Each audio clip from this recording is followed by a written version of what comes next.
Aí. Vou adicionar o material aqui. Pedir só para vocês confirmarem para mim se está aparecendo.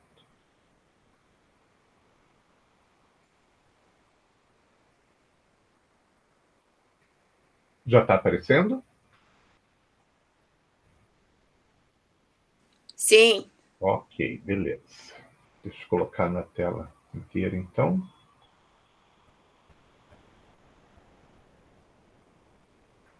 Bom, pessoal, vamos dar continuidade ao material que a gente estava vendo na semana passada. A gente viu o xarope, né, que a grande característica dele é viscosidade e sabor doce.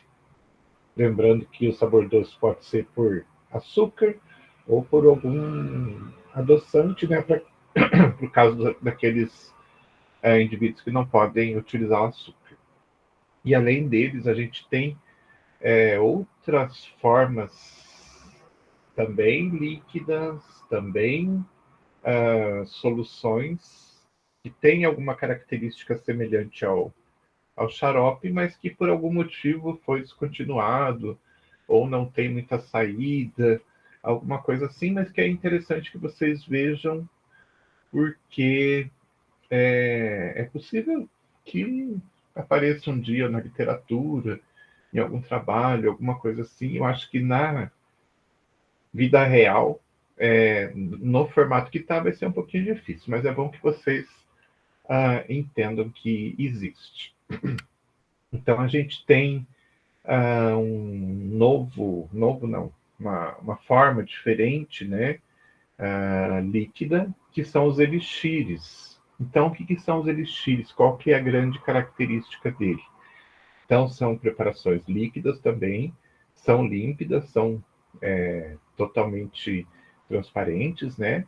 E elas são hidroalcoólicas. Então, diferentemente dos xaropes, elas têm uma característica de ter uma concentração de álcool. Então, ao invés de só água, como no xarope, aqui a gente tem uma mistura de água e álcool. Elas têm o sabor adocicado também, pode ter algum sabor adicionado, e a grande questão é que o teor alcoólico dela vai ficar aí na faixa de 20% a 50%. Dessa forma, a gente não tem mais a existência de elixires no nosso país. Por quê? Porque tem uma legislação que proibiu produtos, né, de uso oral, medicamentos de uso oral, que tem uma concentração muito alta de álcool. Então, só mais essa característica aqui que eu esqueci de falar, né? Então, eles são preparados por dissolução simples, são soluções normais, né? E envasados em frasco de cor âmbar, preferencialmente, e local fresco e abrigo de luz. Preferencialmente, então, se utiliza num frasco âmbar para evitar a incidência de radiação solar, incidência de radiação luminosa que possa trazer algum tipo de problema para o preparado. Mas, como eu falei, existe uma legislação que... esqueci de falar isso aqui. Mas eu já vou contando. Existe uma legislação que proibiu concentrações muito grandes de álcool. Em um determinado momento, na verdade, surgiu uma legislação que proibia totalmente a presença de qualquer resquício de álcool numa preparação medicamentosa. Porém, né, essa legislação foi uma legislação que foi feita sem estudo, sem pensar. Quem fez essa legislação não conhecia absolutamente nada de medicamento. Por quê? Porque muitos produtos que a gente tem no mercado, eles são compostos de extratos vegetais. E os extratos vegetais, para a gente fazer o processo de extração, vocês veem lá na guidosia e tudo mais, eles são extraídos e precisam de um solvente diferente da água, e a gente utiliza, então, o álcool como solvente. Então, assim, por mais que seja numa concentração muito pequena, quando eu vou colocar um extrato de uma planta em um medicamento, vai ter um pouquinho de álcool. E essa legislação proibia totalmente, ou seja, impedindo, né, que se produzisse qualquer tipo de medicamento com um extrato vegetal. Dessa forma, as indústrias, principalmente, não foi nem a farmácia de manipulação, mas as indústrias, elas tiveram que tomar providências, né, para lá frente ao Ministério da Saúde, para viabilizar de novo, né, a produção desses medicamentos que já estavam no mercado e tudo mais.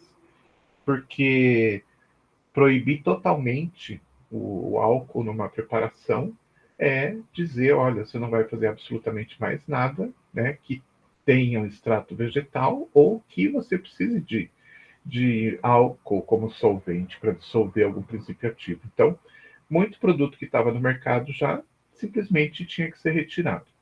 E daí, no mesmo ano, a legislação foi alterada, daí deixando a possibilidade de, de se ter uma concentração pequena de álcool, não mais 50%, como a gente vê aqui, mas uma concentração pequena, e dessa forma poder viabilizar de volta a produção desses medicamentos. Então, não só Elixir, mas outros, né, como os próprios xarope, né? Quando a gente faz um xarope de guaco, por exemplo, o guaco foi extraído, né? A tintura do guaco foi extraída, né? Se utilizando uma mistura de água e álcool.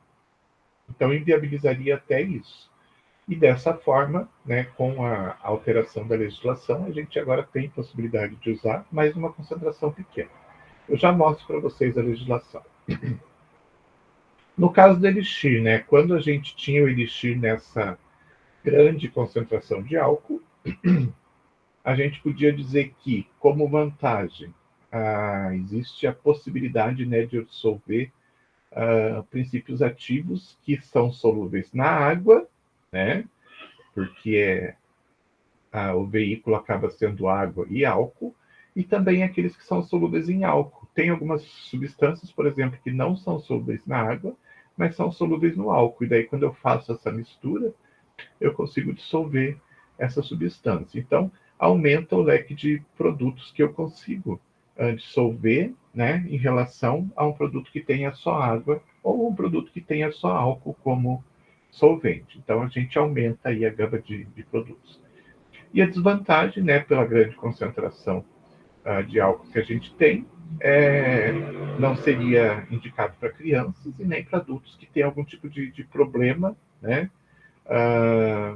que restrinja a utilização de álcool, algum problema de fígado, algum problema até mesmo de alcoolismo e assim por diante, né? Então tem esta desvantagem. Mas a gente não tem mais esse produto nesse formato, com essas características no mercado. Como eu falei da resolução, né? Então, em abril de 2001 foi proibido totalmente a utilização de álcool. Obviamente, quem fez essa legislação queria, né, mais político, né? A gente sabe que o político muitas vezes não tem uma noção muito grande, ele tem que estudar, mas aqui nesse caso acho que não foi feito nenhum estudo, né? Porque foi feita uma coisa totalmente absurda, proibir totalmente a utilização de álcool, né? Visando então estimulante de apetite, aqueles tônicos conhecidos que são utilizados para criança, complemento de ferro e fósforo, também utilizados por criança. A intenção até era boa, né? Porque se a gente fosse pegar, por exemplo, um biotônico Fontoura, que teve que se adaptar, né?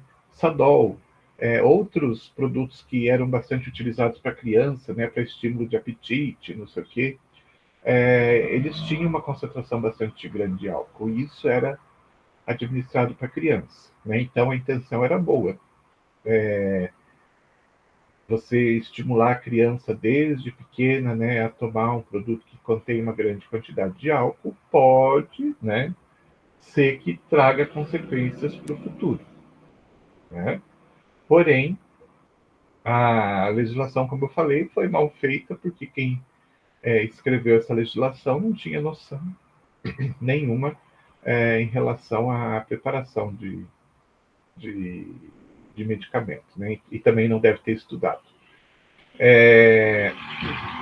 Porque para caso de estimulante de apetite, por exemplo, Sadol ou biotônico Fontoura, eles têm lá na sua composição um extrato de planta e tem algumas substâncias que só são solúveis em álcool, né? Então, inviabilizaria a utilização, a preparação desses produtos, e os produtos já no mercado. Então, daí teve toda uma movimentação da indústria farmacêutica. Espera aí que acho que chegou alguém. E essa movimentação, então, fez com que a lei acabasse sendo alterada mais à frente. Então, já no começo do ano seguinte, uma nova legislação foi criada, então, substituindo aquela anterior, que diria o seguinte, que então os produtos destinados à criança teriam aí no máximo uma concentração de 0,5% de etanol. É suficiente para dissolver aqueles produtos que são solúveis só em etanol? Sim. Então, resolve o problema. E tem que estar colocado lá a frase no rótulo, contém 0,5% de etanol. E para preparações para adulto, máximo de 2% de etanol. Também uma concentração pequena, mas suficiente para fazer o seu papel de solvente dentro daquela preparação. Daí, colocado lá no rótulo, produto de uso exclusivo em adultos, o uso em crianças representa risco à saúde. Então, existe, assim, uma, uma questão muito grande, né, política no meio das coisas, que às vezes atrapalha ou até inviabiliza a produção de alguns medicamentos. Quem for para a área, principalmente para a área de manipulação ou para a área de indústria, vai perceber que às vezes a legislação mais atrapalha do que ajuda. Nosso país é um país regido por legislação em excesso, né? Às vezes por culpa do próprio brasileiro, né? Então, às vezes acontece de uma certa faixa da população começar a utilizar de forma errada algum tipo de produto, e daí, então, para, né, garantia da saúde da população, é criada uma legislação restringindo ou barrando o acesso àquele tipo de atividade. Por exemplo, né, alisantes com formol. Enquanto existiam preparações, digamos assim, industriais, né, de alisantes que continham uma concentração pequena e adequada de formol, tudo bem, a legislação permitia a utilização tranquilamente. A partir do momento que pessoas leigas, sem conhecimento, começaram a adicionar formol em produto pronto, começaram a utilizar o formol de maneira errada, veio uma legislação específica para barrar isso, né? Então, às vezes, a culpa é do próprio cidadão, né, que começa a utilizar as coisas de forma errada e, dessa forma, a gente acaba sofrendo por isso, né? Outro produto, até essa semana eu estava vendo, foi encontrado um carregamento gigantesco de ácido bórico. E ácido bórico a gente utilizava antigamente na manipulação com uma frequência até bastante grande. Porém, foi passado uma legislação dizendo que o ácido bórico, por exemplo, para você comprar, você teria que ter autorização da Polícia Federal. Então, dificultou bastante a utilização do produto. E quando você compra, né, para uma farmácia de manipulação, você tem uma certa quantidade, tem uma restrição de quantidade, você não pode comprar à vontade. Por quê? Porque o ácido bórico ele entra no processo de refino de cocaína, né? Então, os traficantes compravam, pelo menos em grande quantidade, para refinar cocaína, ou seja, desviaram a utilização desse produto e quem sofre é a farmácia de manipulação, quem sofre é a indústria de medicamento e, por consequência, a população de uma forma geral, né? Então, hoje, produtos com ácido bórico são bastante raros por toda essa dificuldade de se conseguir comprar. Coloquei aqui exemplo de elixir,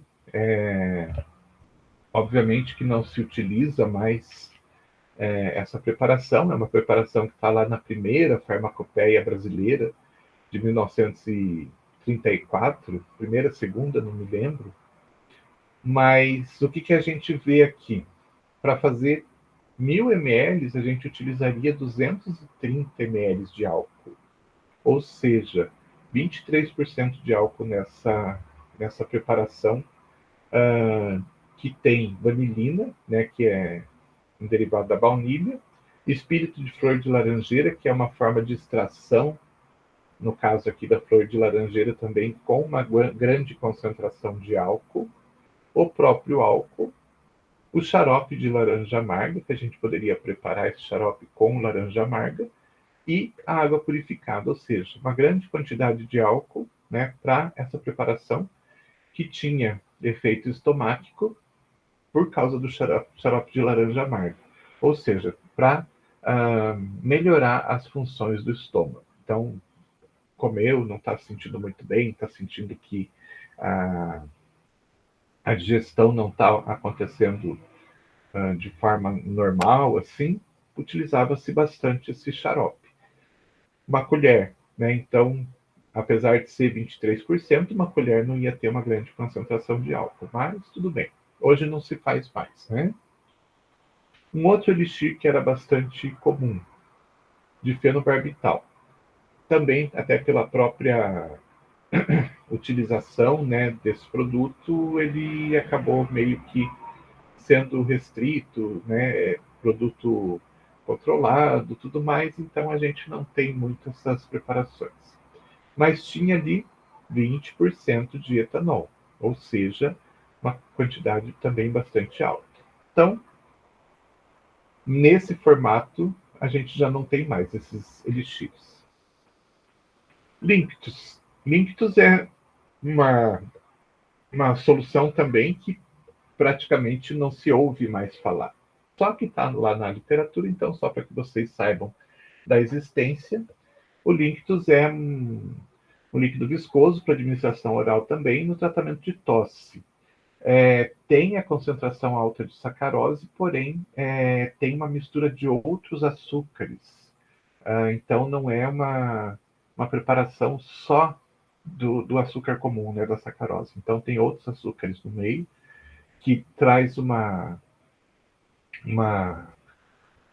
característica de dulçor diferente do xarope e também contém uma concentração de álcoois, né? Diferentes álcoois. Então, o líquido seria um xarope também, ou até mesmo considerado um elixir, né?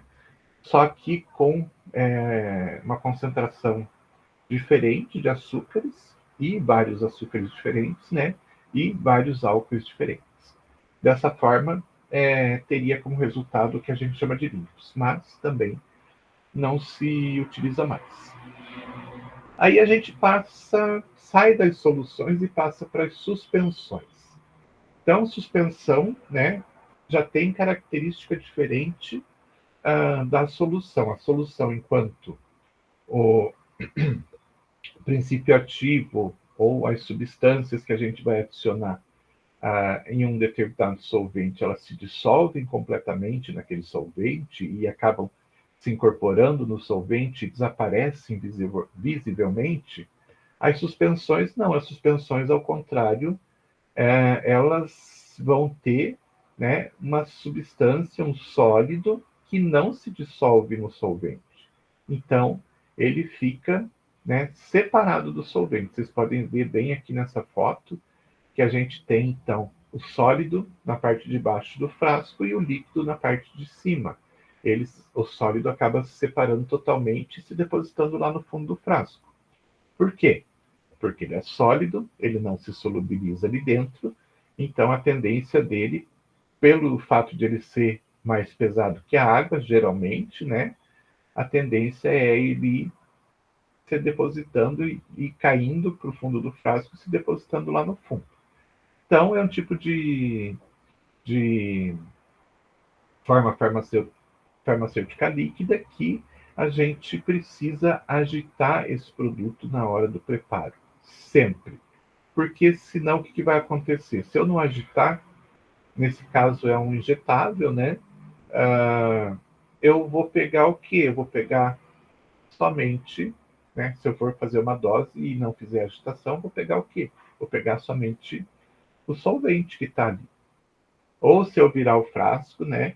É capaz de todo o sólido se depositar lá no fundo do frasco, que vai estar de ponta cabeça, e quando eu for puxar o êmbolo da seringa para pegar uma dose, eu vou pegar só o sólido. Quer dizer, só o sólido não, mas quase que só o sólido. Não vou pegar ele na concentração correta, porque ele está totalmente aglomerado lá no fundo. Então, ou, né, se eu não agitar, ou eu vou pegar só o solvente, ou eu vou pegar o sólido totalmente concentrado. E daí eu não vou ter a dose correta. Como conceito de suspensão, então a gente pode dizer que a suspensão pode ser definida como um sistema de duas fases constituídos por partículas sólidas finas dispersas em um líquido, no qual são insolúveis. Ou seja, o sólido vai estar separado do líquido. O sólido não vai se dissolver dentro daquele líquido. Ele vai ficar somente disperso, mas ele vai continuar como sólido. Tipos de suspensões. A gente tem principalmente suspensões para uso oral, mas elas podem ser também para uso tópico, uso intramuscular, subcutâneo, e também como depósito em adesivos transdérmicos. Adesivos transdérmicos, então, são aqueles adesivos que a gente coloca na superfície da pele para fazer a passagem, né, do princípio ativo que está ali no adesivo para dentro do nosso organismo, geralmente para circulação.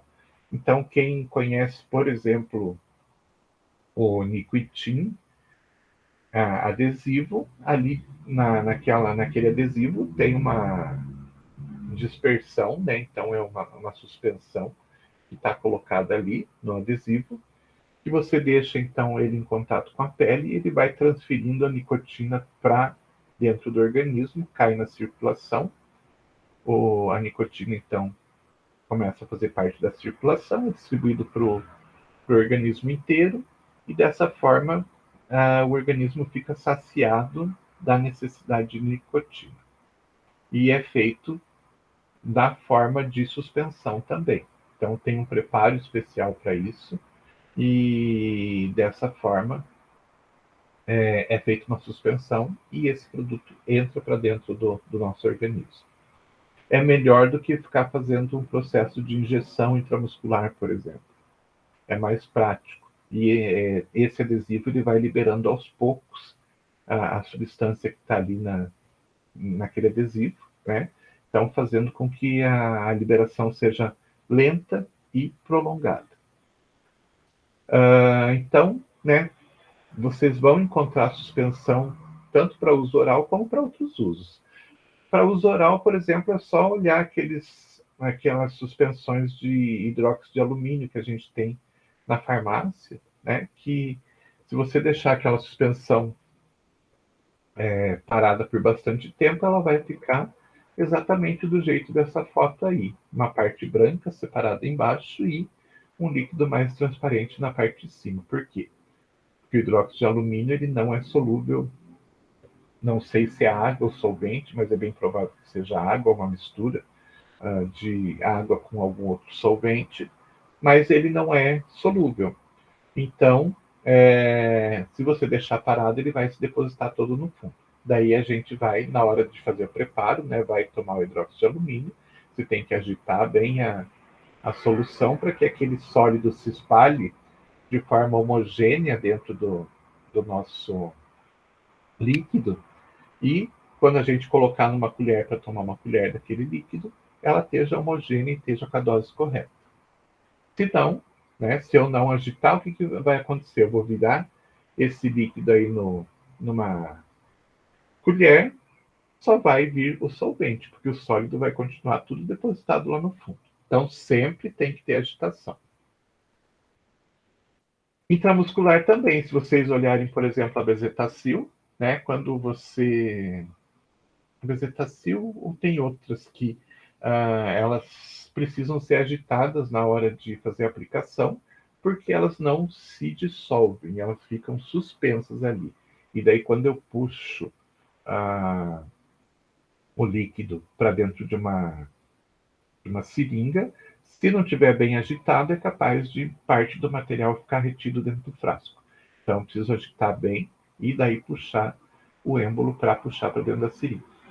E dessa forma, eu tenho a dose completa. Caso contrário, não vou ter. Vantagens que a gente tem de suspensão. Então, é uma forma farmacêutica ideal para veicular ingredientes ativos insolúveis em veículos normalmente utilizados em formulações líquidas. Então, aqui é o caso daquelas substâncias, né, que eu preciso preparar o medicamento. Esse medicamento, para preparar esse medicamento, eu tenho poucas possibilidades de solvente, né? Então, o solvente tem que ser água, o solvente tem que ser um óleo, o solvente tem que ser alguma coisa que seja compatível com o nosso organismo. Não vou usar éter, cloroformo, esse tipo de coisa, né? Então, tem que ser compatível com o nosso organismo, mas quando eu vou procurar um solvente onde aquele fármaco seja solúvel, eu não tenho nenhuma opção. Daí o que eu vou fazer? Vou ter que transformar ele numa suspensão. Então, a suspensão é uma segunda opção, né, quando a gente não consegue, né, com os solventes possíveis, fazer uma solução. Então, daí eu vou transformar numa suspensão. Então, isso é uma vantagem. Ter essa forma farmacêutica acaba sendo uma vantagem, porque se eu não conseguir transformar em solução, vou transformar em suspensão e vou ter, então, essa opção, né? Outra vantagem, apresenta maior estabilidade quando comparado às soluções. Por estar disperso e não solubilizado, o fármaco está mais protegido da rápida degradação ocasionada pela presença de água. Então, imagine o seguinte: se eu tenho um fármaco que é solúvel na água, quando eu dissolvo ele na água, ele fica, né, totalmente disperso ali. Então, eu não tenho mais o pozinho, né? O pozinho se dissolveu. Ou seja, ele se dissolve totalmente. E daí as reações com a água são muito mais fáceis de acontecer. Agora, quando o sólido está, né, insolúvel, eu não consigo dissolver ele na água, o que acontece?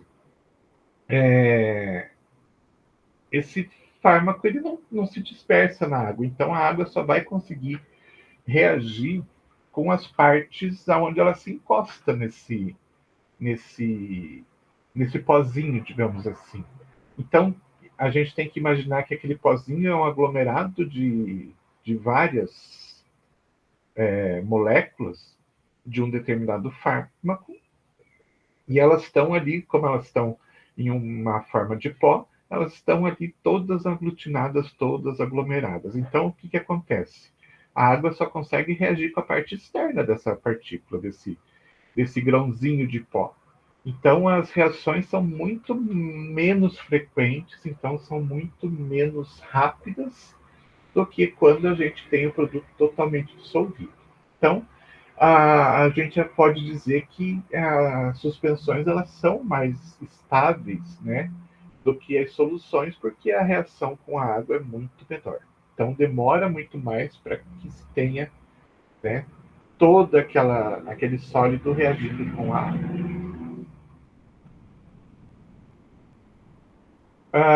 Outra questão que é interessante. Fármacos instáveis, quando em contato com o veículo aquoso, podem ser preparados na forma de suspensão extemporânea. O que é a suspensão extemporânea? Então, é aquela suspensão que a gente vai preparar, mas que a gente só vai misturar o solvente na hora de reconstituir. É o caso da amoxicilina, se eu não me engano, que vem o frasco com o pó, né? E muitas vezes vem o líquido para você juntar ali, ou você mesmo pega a própria água filtrada da sua casa e na hora de começar a fazer a administração, você vai lá e mistura a água naquele pó e começa a utilizar.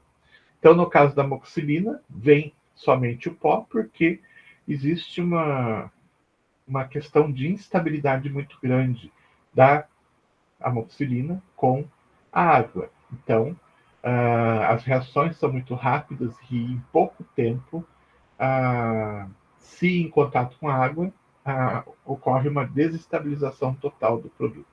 Por isso que só é preparado na hora do uso e a gente tem um certo prazo para utilizar. Depois de passar daquele prazo, não adianta mais utilizar o produto porque ele já perdeu a sua eficácia. E é um período pequeno, não me lembro agora se são 7, 10 dias, 15 dias, alguma coisa assim do gênero. Mas então imaginem que se uma indústria prepara a amoxicilina na forma de suspensão, já deixa pronto lá, né, na hora, antes de colocar para venda, 15 dias depois o produto já está perdido. Então não tem porquê. Então o que eles fazem? Eles colocam o pó dentro do frasco e você reconstitui na hora de utilizar lá na sua casa. Porque dali para frente as reações vão acontecer rapidamente e logo se perde a eficácia do produto. Outra vantagem: fármacos que se degradam em soluções aquosas podem ser suspendidos em uma fase não oleosa, né, sem água, anidra, como por exemplo os óleos. Então a gente tem produtos que podem ser solúveis em água, mas eles são muito instáveis. Mas, né, sem a água, ele pode durar bastante tempo. Então, nesse caso, a gente pode utilizar um solvente, né, como um óleo, aonde o produto não vai se dissolver, porém, como não tem água ali naquele óleo, o fármaco não vai se degradar, ele não vai reagir com o óleo. E daí ele tem um prazo de validade bastante grande. E como desvantagem, a gente pode dizer que fármacos que a gente considera como potentes e que são insolúveis não devem ser veiculados na forma de suspensão, pois podem levar a maior risco de erro de administração. Era comum a gente ter, antigamente, suspensão de digoxina, mas foi totalmente proibido. Por quê? Porque a digoxina, então, ela ficava suspensa na solução, né? No solvente. A cada preparo de dose, a pessoa tinha que agitar o produto para que aquele pó, né, insolúvel, se dispersasse por completo dentro do solvente. Porém, muitas vezes as pessoas não sabiam ou elas esqueciam, elas acabavam não agitando e acabavam então preparando uma dose que só tinha o solvente e não tinha digoxina porque ela estava toda parada lá no fundo do frasco. Só que o que acontece? Você vai tomando solvente, vai tirando solvente, vai chegar um determinado momento que o solvente está acabando, e daí você agita aquilo, você dispersa todo aquele pó, só que, né, o pó vai estar numa concentração muito alta, e isso pode trazer um problema bastante grave. Então, na digoxina aconteceu muito, de pessoas não agitarem o frasco e não tomarem, então, o princípio ativo, tomarem só o solvente, né? E quando foi chegando lá no final do frasco, a pessoa vendo que o pó estava lá embaixo, acabavam então agitando bastante para dispersar bem aquele pó e tomavam uma dose, né? Nesse momento elas estavam tomando uma dose aí de, na verdade, 10, 15 doses usuais. E dessa forma poderia trazer todos os problemas e trouxe muitas vezes o problema desse excesso de princípio ativo, né, levando até a óbito em alguns casos. Então, proibiu-se, no caso desses fármacos potentes insolúveis, né, e que as doses são baixas, de se fazer o preparo na forma de suspensão, para evitar que isso viesse a acontecer. Algumas considerações gerais sobre suspensões.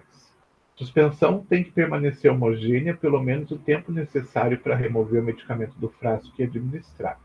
Então, eu não posso simplesmente agitar o frasco e, antes de conseguir preparar a dose, colocar lá numa colher, colocar numa daqueles copinhos, o produto já ter ido para o fundo do frasco. Então, eu preciso que essa suspensão, então, ela permaneça, né, com todo o pó suspenso ali no material, pelo menos até o tempo de eu fazer o preparo da dose. Para isso, a gente vai deixar o produto mais viscoso, se for necessário. Porque quanto mais viscoso, né, quando eu faço uma agitação, mais tempo leva para o produto se depositar lá no fundo do frasco. Então, quando necessário, eu vou fazer esse aumento de viscosidade para que o produto, então, não vá todo para o fundo já de imediato, que ele vá se descendo para o fundo do frasco de uma forma bem lenta. Uma boa suspensão deve sedimentar lentamente, né? Então, sedimentou bem devagar. E quando a gente for dispersar, quando a gente for agitar, ela tem que se homogeneizar, né? Ficar homogênea ali no meio do solvente bem facilmente. Vocês já devem ter visto muitas vezes, principalmente quando a gente faz a aplicação de alguns injetáveis, que você tem que ficar batendo lá no fundo do frasco para soltar aquele pó lá do fundo. Isso não é correto. O correto é que esse pó não se grudasse lá no fundo do frasco, para evitar que você tivesse que bater para fazer a dose adequada. Se você não bate e aquele produto fica lá no fundo do frasco, você vai tirar uma dose menor do que a dose recomendada. Então, o correto seria ir para o fundo do frasco bem lentamente e dispersar facilmente com uma pequena agitação, sem necessidade de ficar batendo, fazendo força para suspender todo aquele material. Quando a gente faz o preparo, né, dessas suspensões, a gente tem uma situação que é bastante ruim. Imagine o leitinho. Se eu pegar o leitinho e jogar num copo cheio de água, o que vai acontecer? Vai começar a formar aquelas pelotas, né? E como que a gente faz para evitar isso? Então a gente pega esse leite, vai colocando água aos poucos, vai misturando ele até formar uma papa, entre aspas, e depois você vai adicionando mais água para que ele fique totalmente disperso ali naquela água depois. E aqui é a mesma coisa. Então a gente vai umedecendo os sólidos rapidamente, lentamente com o solvente, e depois a gente vai colocando mais solvente, né, para que o produto não forme essas pelotinhas, né? Então seja mais fácil de a gente dispersar. E quando essa partícula sólida, né, então esse pó, ele está disperso no líquido, pode ocorrer 3 problemas que a gente chama de sedimentação, caking e floculação. São problemas que são estéticos, mas que são problemas que também podem trazer dificuldade na hora de preparo de uma dose. O que é cada um deles? Então, a sedimentação, então, é quando o produto vai lá para o fundo do frasco muito rapidamente e ele se compacta lá no fundo do frasco. É aquele caso do pó que fica grudado lá no fundinho e você não consegue tirar se você não agitar bastante, não bater aquele frasco, né? Não é o ideal que isso aconteça, o ideal é que ele se suspenda rapidinho, só com uma pequena agitação. Então, né, a gente tem que pensar o seguinte: quanto maior o tamanho da partícula, mais rápido o produto vai lá para o fundo, né? Então, muitas vezes a gente tem que transformar as partículas em pequenas partículas para que elas fiquem mais leves e elas não vão se depositar rapidamente lá no fundo. Quanto maior a densidade das partículas, maior será a velocidade de sedimentação. Às vezes não precisa ser grande, mas se ela for densa, ela vai ser pesada e ela vai com mais rapidez lá para o fundo. Então, o que a gente pode fazer? Aumentando a viscosidade do meio, reduz-se a velocidade de sedimentação. Então, se eu deixar o produto mais viscoso, né, como eu já comentei anteriormente, ele vai ter mais dificuldade de ir lá para o fundo. Então, ele vai, claro, ele vai descer até o fundo, mas ele vai, então, bem mais devagar e muitas vezes ele não consegue se compactar lá no fundo porque o líquido é muito viscoso. Outra problema que a gente tem é o chamado caking, né? O caking, então, é o sedimento compacto formado de difícil ressuspensão. É o caso, né, desse pó que vai até o fundo e que fica grudado, fica lá no fundo do frasco e a gente não consegue tirar com facilidade, né? O caking a gente pode, então, evitar que isso aconteça com a adição de substâncias que a gente chama de floculantes na formulação. Então, a gente pode colocar algumas substâncias que evitam que essas partículas se grudem no fundo do frasco. É super simples. Então, quando a gente vê esses medicamentos que têm sedimento lá no fundo grudados, é porque não foi dado devida atenção para esse produto, porque a gente tem como resolver. E a floculação, ao contrário, é quando o sólido ele é bastante leve e ele fica, então, ah, ele se aglomera, né, e fica, digamos assim, boiando lá na superfície. É o caso do leite, então, que quando a gente joga todo o leite num copo de água, uma boa parte dele fica, né, em forma de pelotinhas e fica lá na superfície do, do líquido. Então, a gente pode evitar isso também, fazendo aquele processo de trabalhar com a umidificação do sólido. Então, umedeço ele, depois, aos pouquinhos, vou adicionando mais e mais solvente, até que lá no final eu tenho todo o sólido disperso.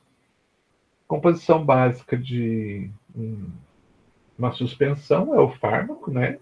Um agente suspensor, então, para evitar que o produto fique vá muito rápido para o fundo. Então, eu posso colocar, por exemplo, um agente que dê viscosidade para o nosso produto, né? E daí ele inibe que o sólido vá muito rápido para o fundo, porque ele vai deixar o líquido mais viscoso e o sólido vai demorar mais para chegar no fundo. Posso adicionar um agente floculante, então, que seria um agente para evitar que o sólido se grude lá no fundo, e um agente umectante para umedecer o sólido, né, para que ele se disperse mais facilmente no solvente. Geralmente, o agente umectante é o próprio solvente que a gente vai utilizar. Aí posso adicionar edulcorante, conservante, posso adicionar um sabor, posso adicionar o que eu quiser, né, para melhorar as características desse produto. Então, posso colocar um sabor doce, posso colocar um sabor de uma fruta, qualquer coisa assim. Vou adicionar conservante e assim por diante. Tá? Falando do fármaco, então, ele tem que estar micronizado em grau de porcelana, com um pouco do líquido viscoso ou com algum agente de ligação. Como eu falei, geralmente a gente utiliza o próprio solvente. Micronizado. O que é o micronizado? É transformar aquela partícula em partículas cada vez menores. Então, vou transformar aquelas partículas de tamanho para tamanho micro. Então, micropartículas. Então, esse processo é um processo de redução de tamanho de partícula. Geralmente, a parte sólida das suspensões pode estar presente na concentração de até 40% do total da formulação. Então, quando o fármaco é insolúvel, né, a suspensão pode funcionar bem se a gente tiver, né, não só o fármaco, mas outras substâncias insolúveis, até 40% da formulação, não tem problema nenhum. Lá na primeira foto que eu mostrei, vocês percebem que praticamente é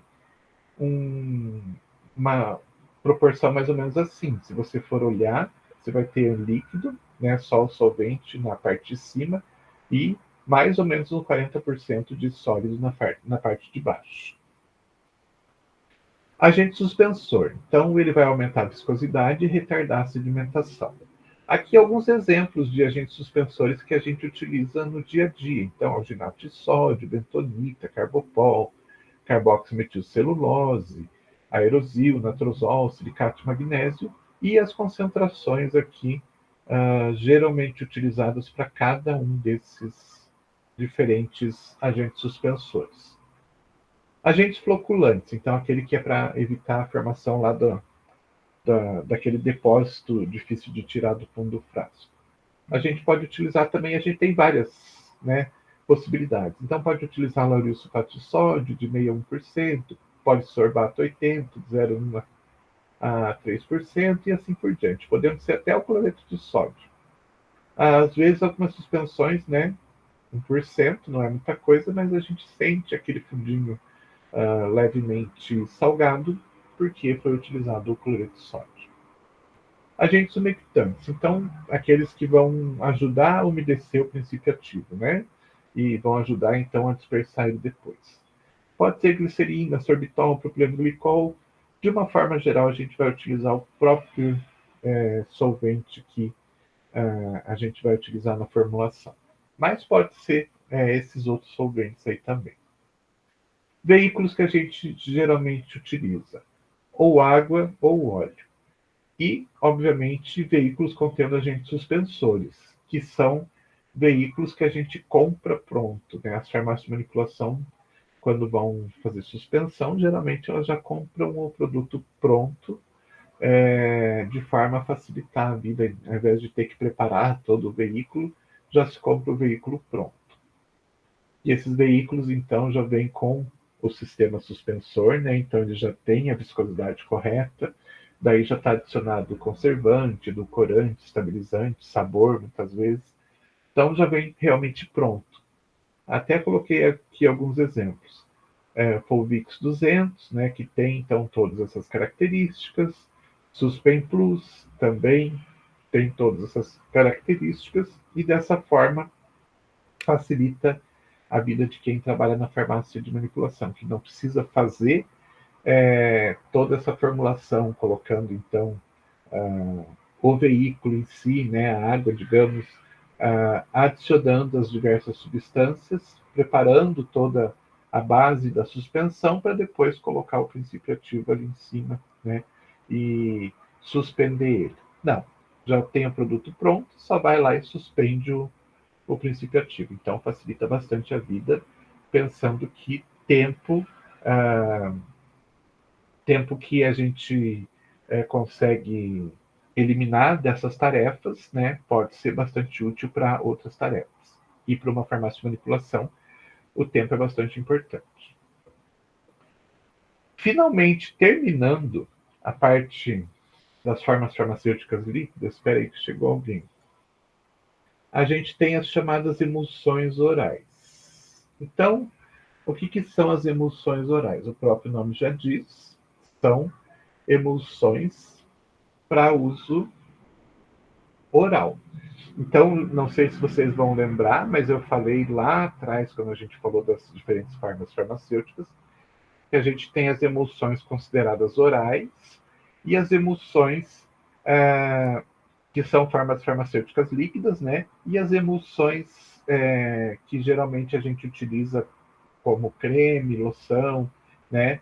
Que são as emulsões que a gente considera como forma farmacêutica semissólida. O processo de preparo é o mesmo.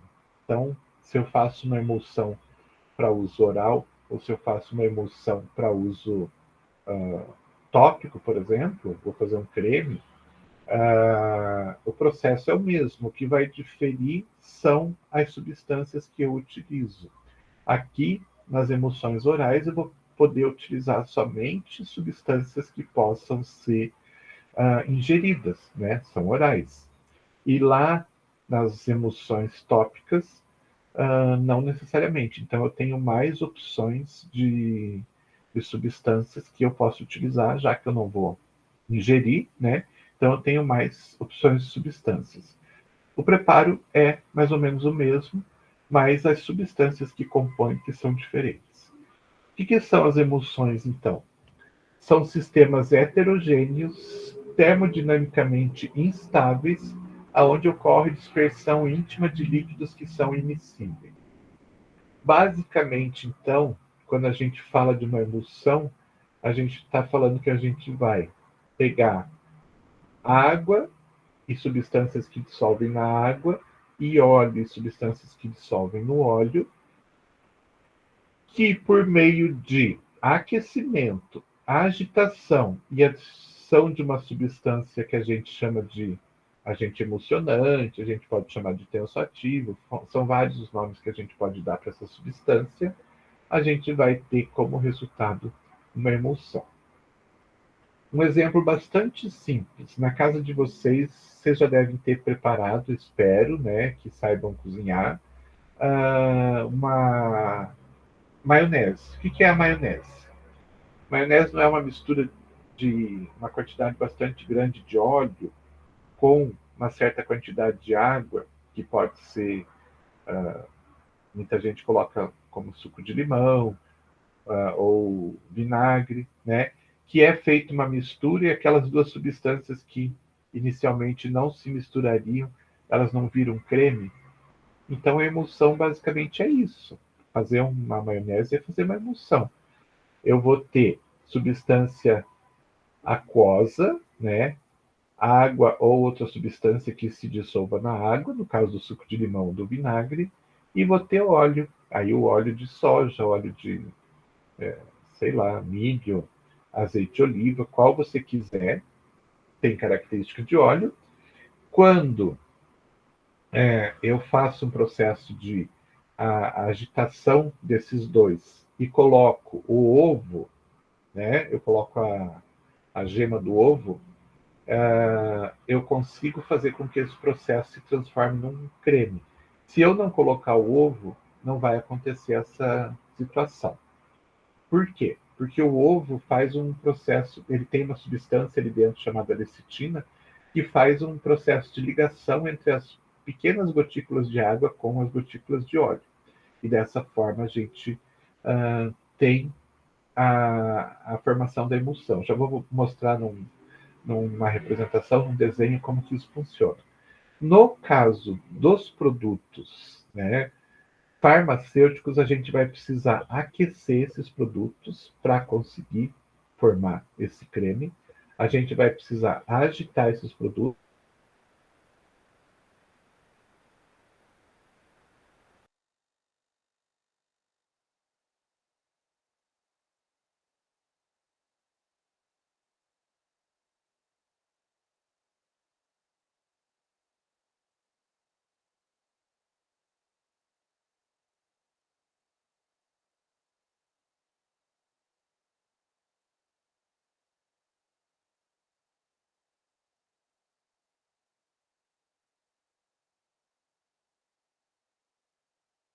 E água, eu quero fazer uma emulsão. Vamos pegar ali a óleo de fígado de bacalhau, tá? Ela é uma emulsão, ela tem o óleo de fígado de bacalhau e tem outras substâncias, tem água ali no meio. Então, o que eu faço? Eu coloco lá no recipiente o óleo de fígado de bacalhau, coloco a água e as outras substâncias que eu preciso colocar. Ou elas vão se dissolver no óleo, ou elas vão se dissolver na água. Mas no fundo, eu vou ter ali a, a, essas duas substâncias separadas. Muito bem. Aí eu coloco um agente emulsionante. O que vai acontecer? Deixa eu pegar a caneta aqui. O agente emulsionante, no caso, ele vai fazer uma ligação entre as partículas de óleo e as partículas de água. Então, o óleo está de um lado, a água está do outro. Quando eu faço agitação, o que acontece? Eu formo pequenas gotículas. E essas gotículas, né, como essa água aqui, a tendência delas é uma se ligar na outra e elas começarem a ficar cada vez maiores até que elas separam totalmente. Então, se eu fizer isso lá, colocar num copo um pouco de óleo, um pouco de água, dar uma boa agitada, eu vou ver que vai formar um monte de gotícula ali. Só que se eu deixar parado, quando eu olho de novo, o óleo já separou totalmente da água. Por quê? Porque a tendência deles é se unir de volta. Então, cada uma dessas gotículas de água vai se unir de volta e vai formar bolhas cada vez maiores até que separa totalmente. Então, para evitar isso, eu coloco um agente emulsionante. Esse agente emulsionante vai fazer o quê? Ele tem característica de se ligar, digamos que se fosse uma estrutura de um agente emulsionante. Geralmente é uma estrutura grande, onde uma das extremidades dessa estrutura tem característica de conseguir se ligar com a água.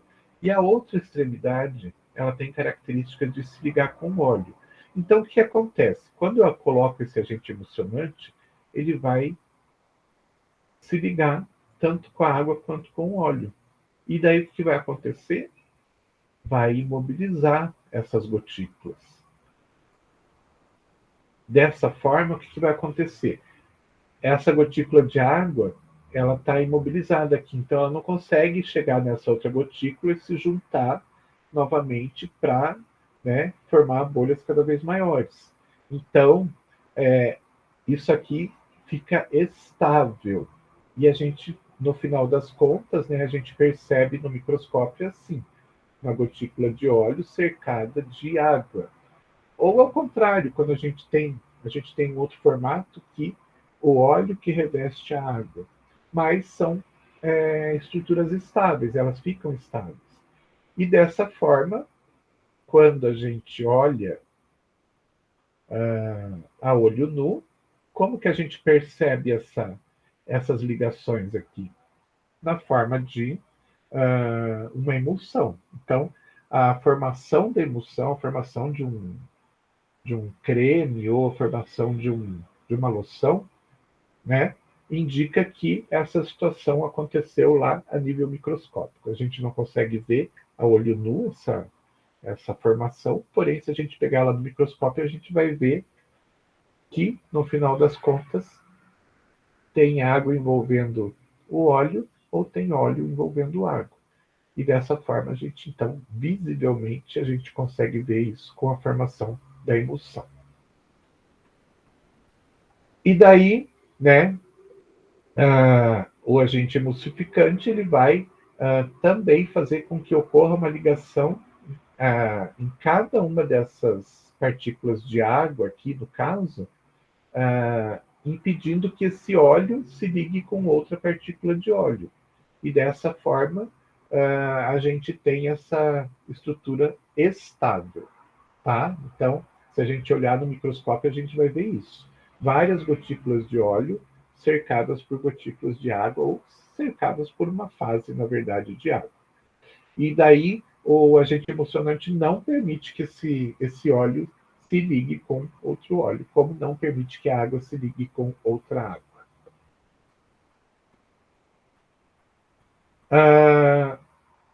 A gente pode dizer, então, que as emulsões orais são dispersões do tipo óleo em água, né, estabilizadas por um agente emulsionante, onde uma ou ambas as fases podem conter sólidos dissolvidos.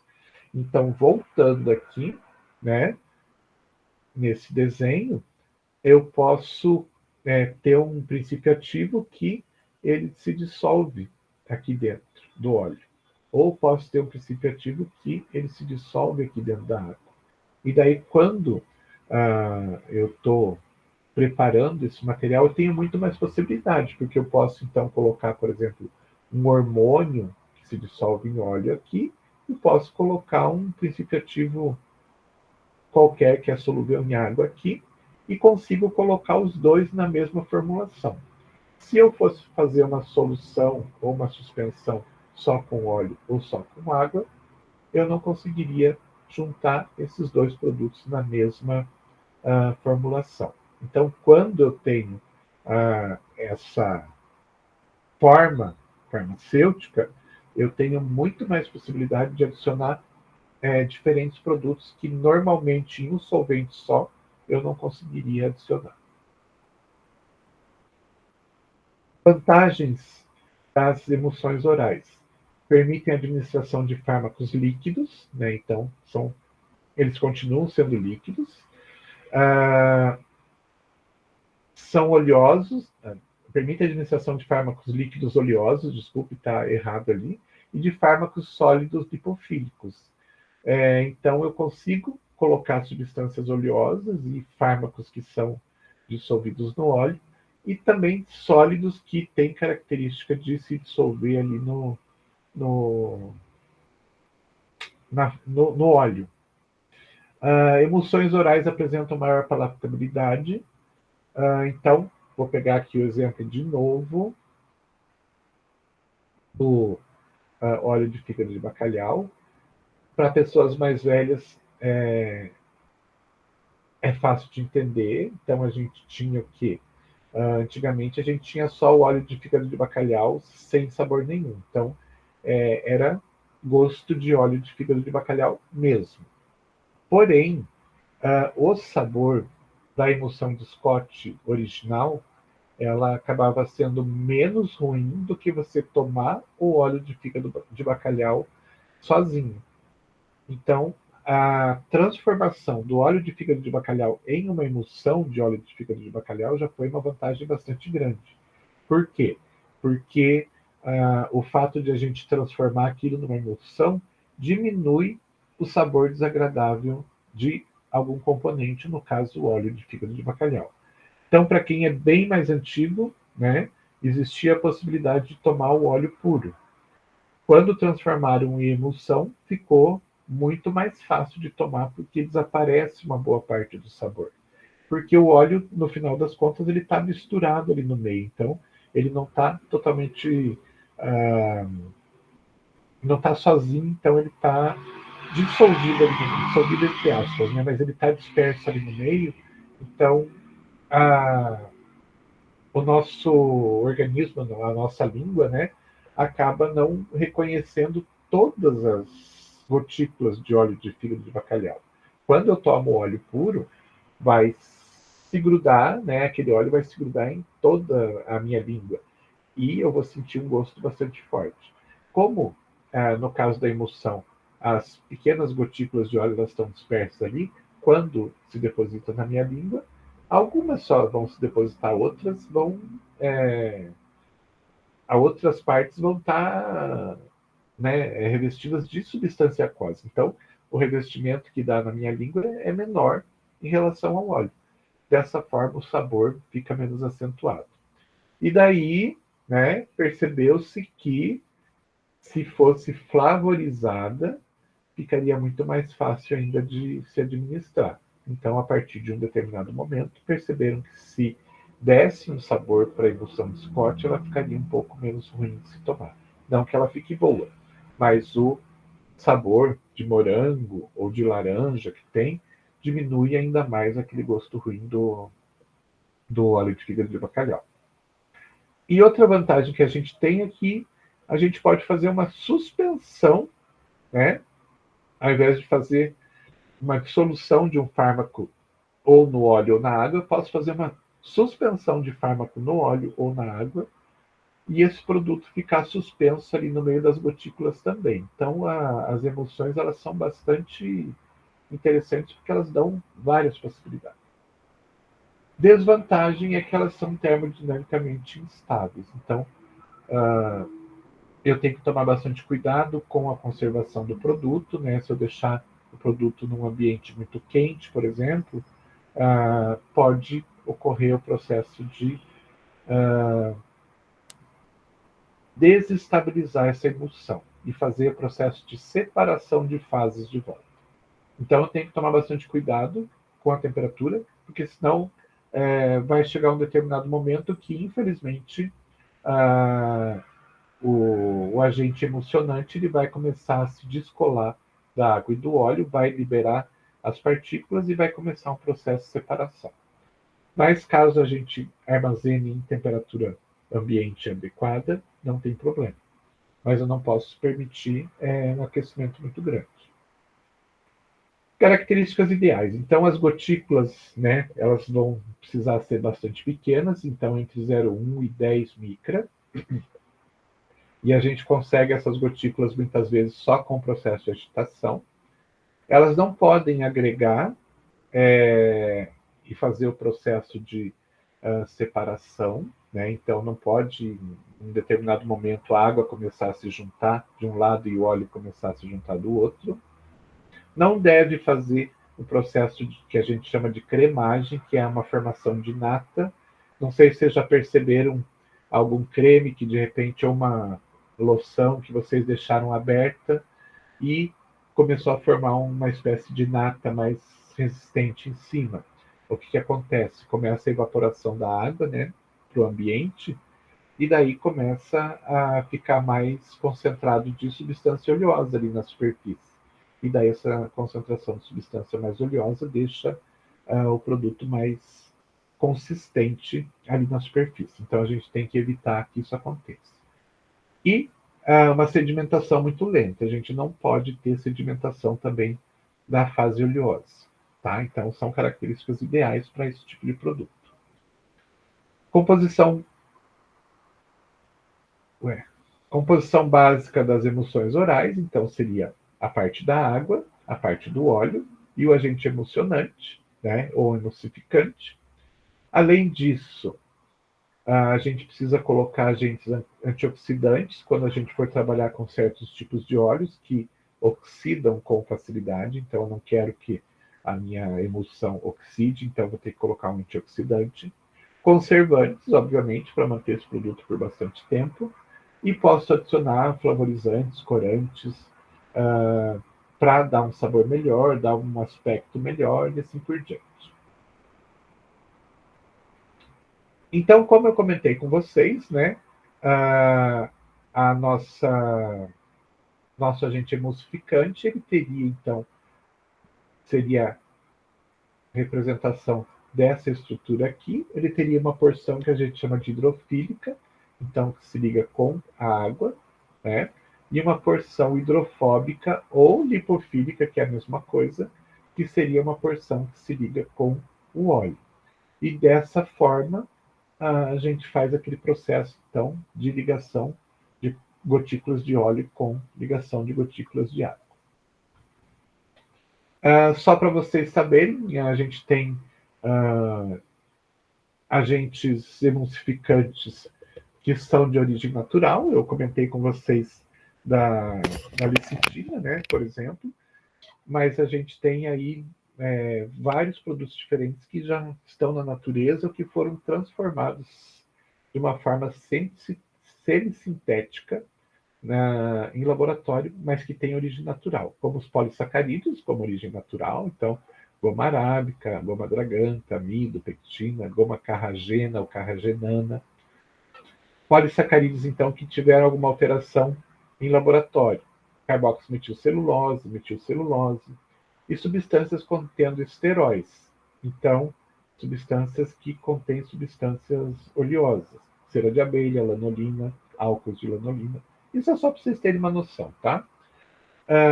E a gente tem os chamados surfactantes, que são agentes, então, produzidos em laboratório.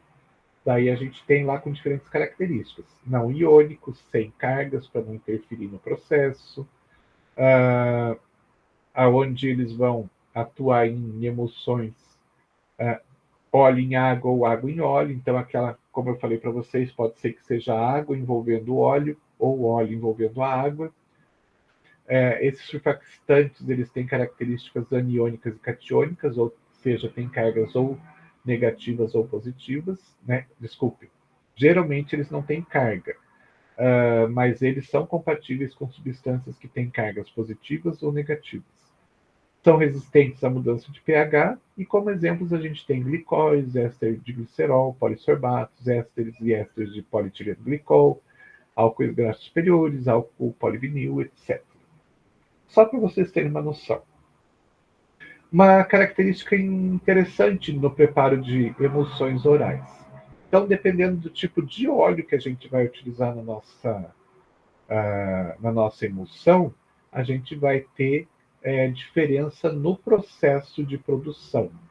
Então, quando a gente utiliza um óleo fixo, por exemplo, como os óleos vegetais ou de origem animal, de uma forma geral, a gente vai utilizar uma proporção de 4 partes desse óleo para 2 partes de água para uma parte de. Aqui está colocado goma, mas seria o agente emulsionante. Então, quando eu vou fazer uma emulsão oral que eu utilizo óleo vegetal ou de origem animal, eu tenho que respeitar essa proporção aqui: 4 partes de um, 2 de outro e uma do agente emulsionante.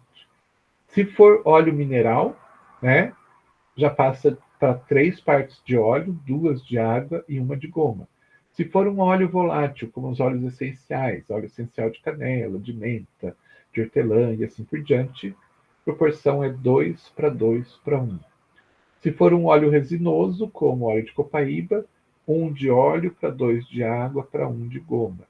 E óleo de linhaça, que é uma exceção de tudo aqui, 2 de óleo, 2 de água e 1 de goma. Então, dependendo do tipo de óleo que a gente vai utilizar, a proporção dos componentes pode mudar. Coloquei um exemplo aqui para vocês darem uma olhada, no caso do óleo de fígado de bacalhau, né? Então, se eu for fazer uma emulsão de óleo de fígado de bacalhau, eu vou ter que colocar 4 partes do óleo, né? É um óleo de origem animal, então 4 partes. Então, na proporção aqui, eu teria que colocar 30 ml. Água, 2 partes. Então, aqui são 4 partes, aqui seria metade, 2 partes, 15 ml. E o agente emulsionante aqui, usando água marática, por exemplo, uma parte, tá certo? Para que essa emulsão ela consiga acontecer, ela ocorra, né? Se faça e fique estável. Se eu não respeitar essas proporções, pode ser que eu não consiga fazer a emulsão, ou pode ser que ela não fique estável. Só para finalizar, no preparo das emulsões, então, a gente vai ter aí essas diferenças que vão ser levadas em consideração. Coloquei aqui mais 2 exemplos. No caso de óleo de rícino, que é um óleo de origem vegetal também, essas proporções teriam que ser respeitadas, e no caso de uma emulsão de óleo mineral, né, que já cai numa outra proporção, também o processo tem que respeitar aquela proporção. Aqui a gente tem o xarope de cacau, a gente tem que considerar ele como sendo, digamos assim, um agente externo à emulsão. Então eu teria aqui a fase do óleo, o agente emulsionante aqui e a água. Então, eu não consideraria esse xarope de cacau como sendo parte daquela proporção: óleo, água, polissorbato. Então, eu faria primeiro esta emulsão aqui e depois eu adicionaria o xarope de cacau. Tá? Então, ele não entraria no processo de proporções que a gente viu anteriormente ali. Ok? Gente, alguma dúvida?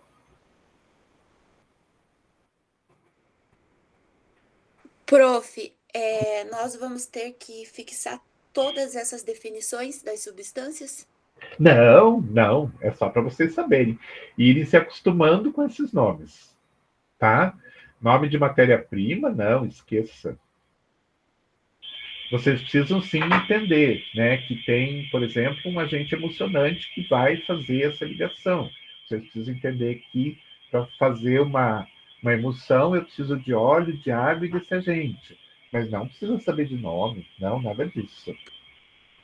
Tá? Ok, Não precisa ficar com medo, obrigada. nada. Mais alguma dúvida, gente? E a próxima aula será lá no laboratório? Estou esperando uma resposta, daí eu aviso vocês qualquer novidade, tá? Seja tem possibilidade de fazer a semana que vem ou não tem, eu aviso vocês, tá?